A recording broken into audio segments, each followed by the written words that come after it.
Il aurait parcouru 4500 km en 20 minutes, ce qui en ferait la distance la plus longue pour un missile nord-coréen.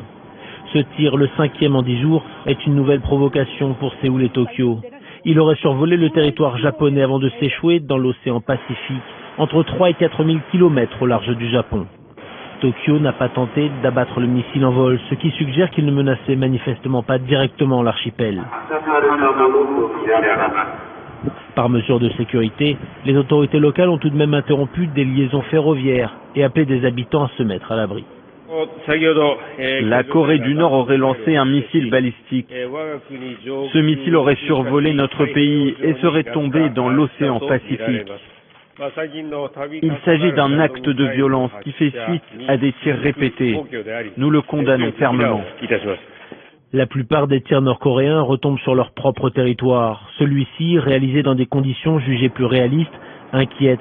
D'autant que Washington et Séoul s'attendent à ce que Pyongyang procède à un essai nucléaire dans les mois qui viennent.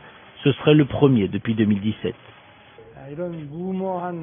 Une telle provocation nucléaire, irresponsable, se heurtera à une réponse résolue de la part de nos militaires, ainsi que de nos alliés et de la communauté internationale.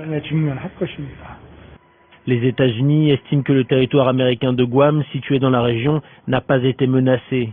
Mais la Maison-Blanche, qui a condamné le tir, évoque un acte illégal et déstabilisateur. Elle dit être en consultation avec ses alliés pour envisager une réponse robuste, selon elle, à ce tir de missile.